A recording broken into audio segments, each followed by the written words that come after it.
रामकृष्ण हरी माऊली. कधी विचार केलाय का विठ्ठलाच्या पायावर खड्डे दिसतात तर ते खड्डे कशामुळे आहेत? जेव्हा आपण विठुरायाच्या चरण स्पर्श करतो तर आपल्या विठुरायाच्या चरणावरती खड्डे दिसतात. हे असे खड्डे आहेत विठुरायाच्या चरणावरती.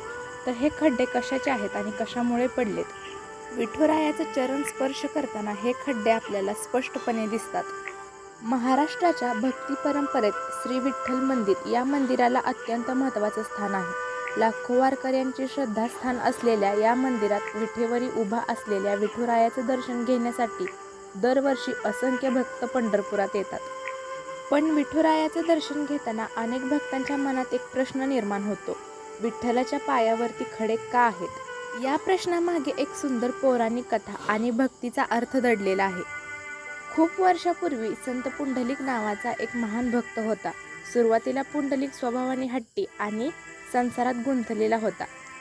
तो आपल्या आईवडिलांचा आदर करत नव्हता. पण नंतर त्याच्या आयुष्यात मोठा बदल झाला. त्याला आईवडिलांच्या सेवेमध्येच खरा देव दिसू लागला. याची जाणीव त्याला झाली. त्या दिवसापासून पुंडलिक पूर्णपणे मनाने आपल्या आईवडिलांची सेवा करू लागला. पुंडलिकाची भक्ती आणि सेवा पाहून भगवान श्रीकृष्ण अत्यंत प्रसन्न झाले. भक्ताच्या प्रेमाने भारावून भगवान स्वतः त्याला भेटण्यासाठी पंढरपुरात आले. त्यावेळी पुंडलिक आपल्या आईवडिलांचे पाय दाबत होते. अचानक दारात भगवान उभे असल्याचं त्यांना जाणवलं. पण आईवडिलांची सेवा अर्धवट सोडून उठणं त्यांना योग्य वाटलं नाही. कारण त्यांच्यासाठी आईवडिलांची सेवा हीच खरी पूजा होती.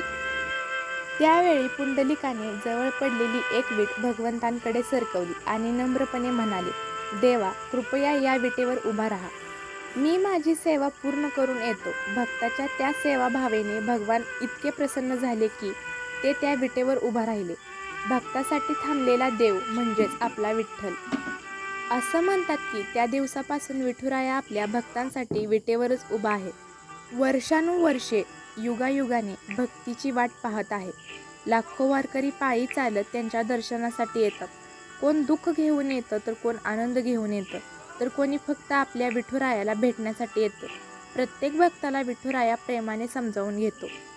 वारकरी परंपरेत अशी श्रद्धा आहे की इतके वर्ष विठेवर उभा राहिल्यामुळे विठुरायाच्या चरणावर खड्ड्यांसारख्या खुणा उमटल्या आहेत. हे खडे म्हणजे भक्तांसाठी केलेल्या प्रतीक्षेचं आणि सहन केलेल्या कष्टाचं प्रतीक मानलं जातं. विठुराया कधीच आपल्या भक्तांना दूर करीत नाही. तो कायम त्यांच्या प्रतीक्षेत उभा असतो. आषाढी एकादशी आणि कार्तिकी एकादशी या वारीत लाखो वारकरी ज्ञानोबा माऊली तुकारामचा गजर करत पंढरपुरात पोचतात. टाळ मृदुंगांचा आवाज, अभंगांचा नाद आणि विठ्ठल नामाने भरलेलं वातावरण अनुभवायला प्रत्येक भक्त भावूक असतो. त्या गर्दीतही विठुराया शांतपणे आपल्या भक्तांकडे प्रेमाने पाहत उभा आहे अशी भावना प्रत्येकाच्या मनात असते. युगे युगे झाली तरी आपला विठ्ठल अजून विटेवरच उभा आहे आणि जे भक्त चरण दर्शनासाठी येतात त्यांच्या स्पर्शामुळे आपल्या विठ्ठलाच्या चरणाला खड्डे पडलेले आहेत.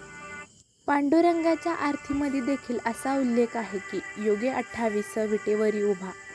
खूप वर्ष झाली, खूप युगे झाली, अजूनही विठ्ठल विटेवरीच उभा आहेत. जर तुम्ही कधी विठ्ठलाच्या चरण दर्शनासाठी गेला तर हे खड्डे नक्की बघा.